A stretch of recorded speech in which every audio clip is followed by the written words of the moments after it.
Donc maintenant, on va répondre, Inch'Allah Azzawajal, à sa troisième ambiguïté.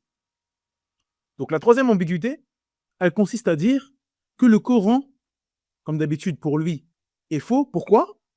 Parce que le Coran menace les mécréants, les infidèles, les associateurs, les désobéissants, etc. Donc en gros, il dit que le Coran n'est pas un message divin parce qu'il y a des menaces. On menace des gens à l'intérieur. Comme il y a des menaces, c'est pas un message divin.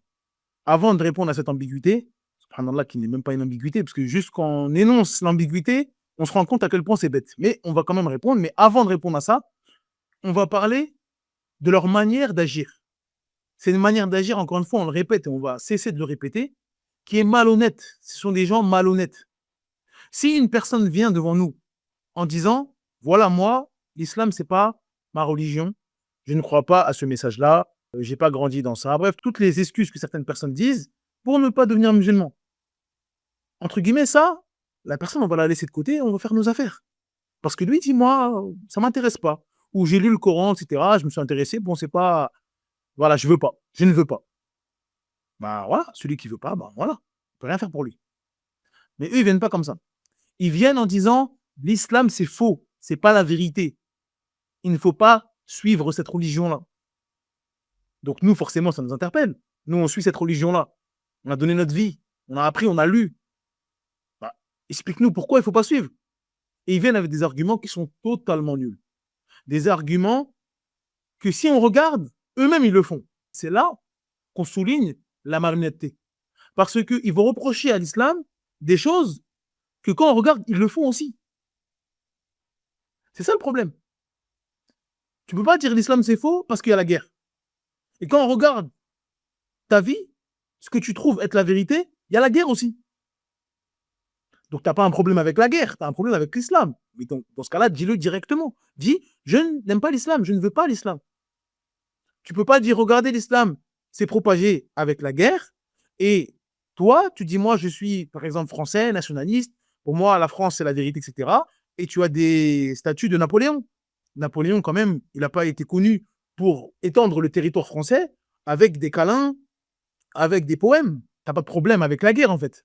Parce que Napoléon, pour toi, c'est un exemple. Quand même, Napoléon, c'est un héros de guerre. D'accord? Quand on nomme des stations de métro Iéna, quand on nomme des stations de RER Austerlitz, quand on regarde ce qui s'est passé à Austerlitz, je ne pense pas que c'était une réunion, on se donnait la main et on s'embrassait. Il y a eu des bains de sang.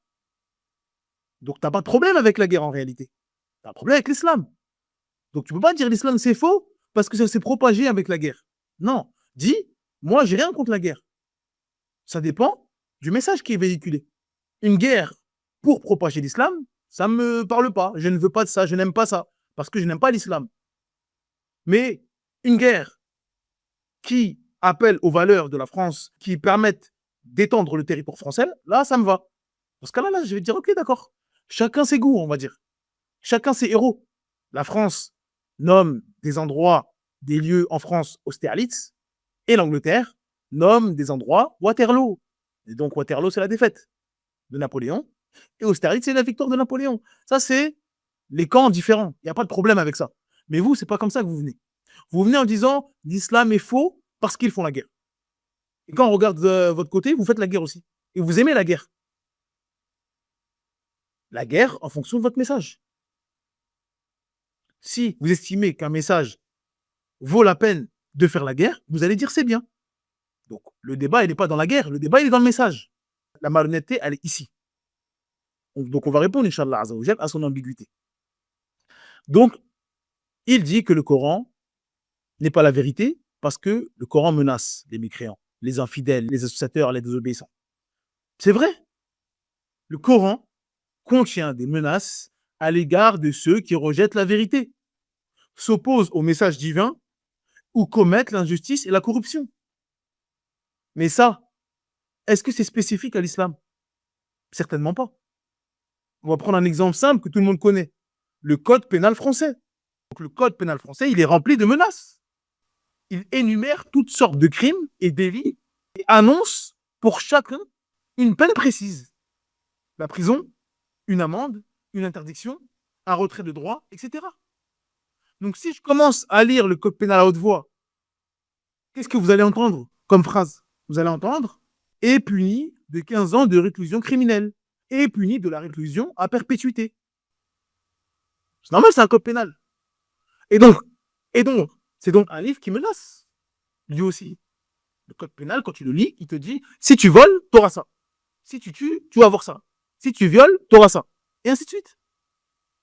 Mais il n'y a personne qui se lève pour dire que le code pénal est violent, ou qu'il est barbare, ou qu'il est dangereux, ou que c'est pas la vérité. Non, tout le monde comprend le but de ces menaces. Et tout le monde comprend que ces menaces, elles sont là pour protéger la société et dissuader les criminels. Donc le Coran pour les musulmans, il joue le même rôle. C'est notre constitution. C'est notre code moral et législatif. Il définit ce qui est juste, ce qui est criminel, ce qui mérite récompense et ce qui mérite punition. Où est le problème? Pour nous, en tant que musulmans, notre constitution, notre morale, le bien et le mal résident dans le Coran. Vous, c'est la constitution. Vous, c'est les droits de l'homme. Ce que vous voulez.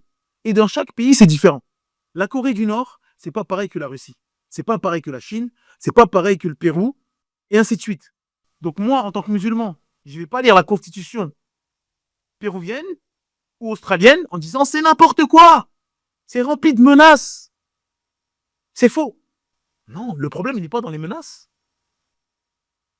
Non. Je peux dire, ah, là, il y a une loi qui dit que c'est interdit de faire ça. Je trouve que c'est pas bien de faire cette loi-là. Et donc là, je débat sur la loi en elle-même. Je débat sur la chose en elle-même. Mais je ne veux pas débattre sur le fait d'être violent ou de menacer. C'est normal de menacer. Tout être humain, il tend à vivre en société. D'accord? L'être humain, c'est un animal social. Et donc, il tend à vivre en société. Et donc, la société, il faut la réguler, c'est normal. Donc, vous, en tant qu'être humain, vous avez peut-être une vision de la société.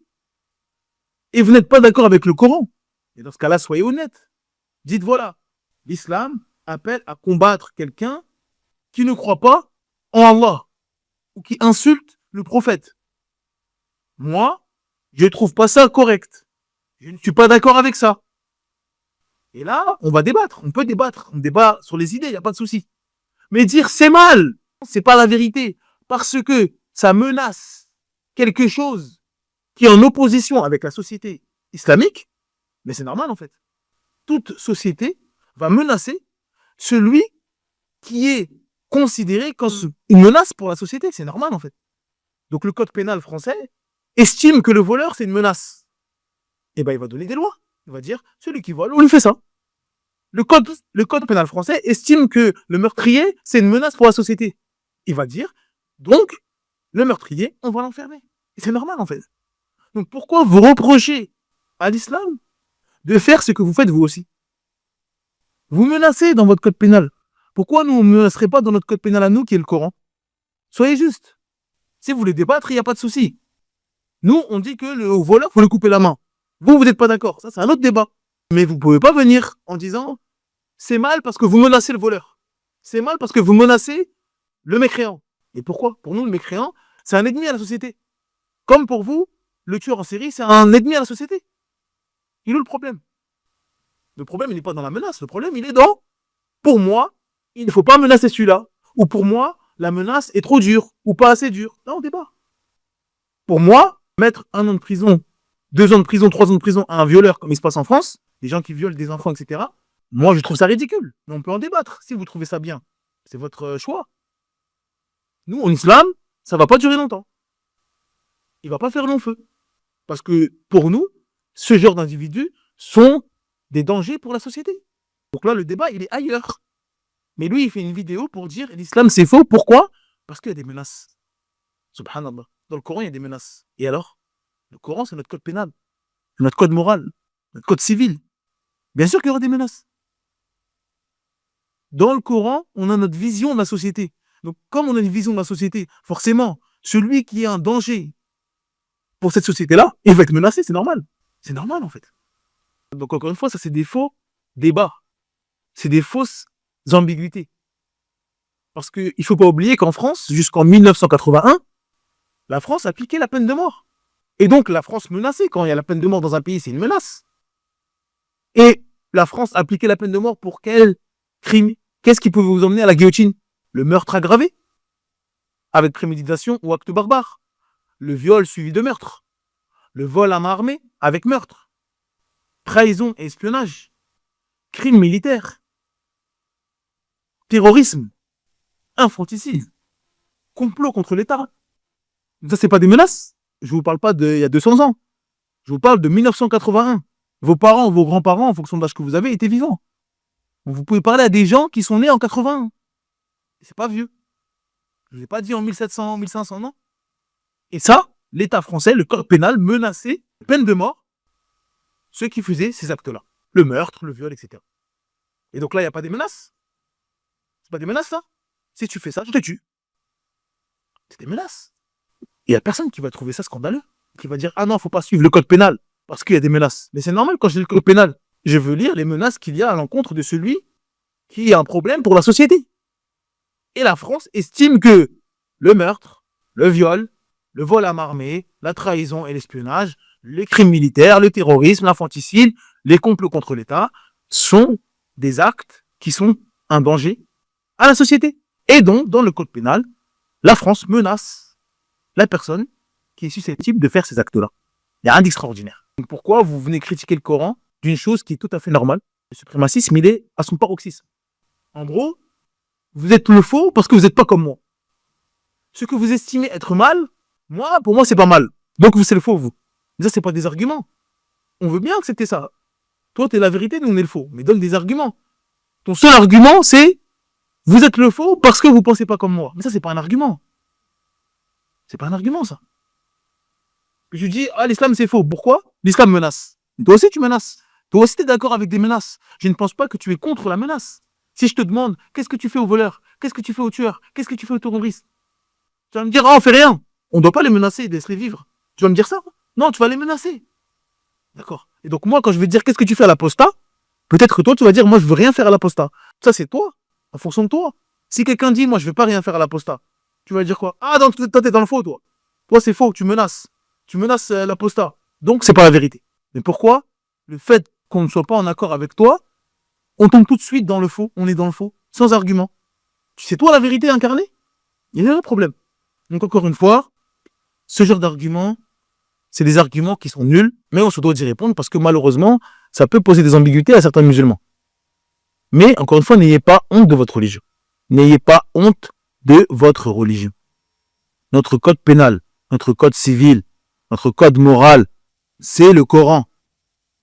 Et donc, comme tout code moral, comme tout code civil, comme tout code pénal, il y a des menaces, il y a des louanges en fonction de celui qui fait tel ou tel acte. Celui qui fait tel ou tel acte, il est blâmé. Celui qui fait tel ou tel acte, il est récompensé, et ainsi de suite. C'est tout à fait normal.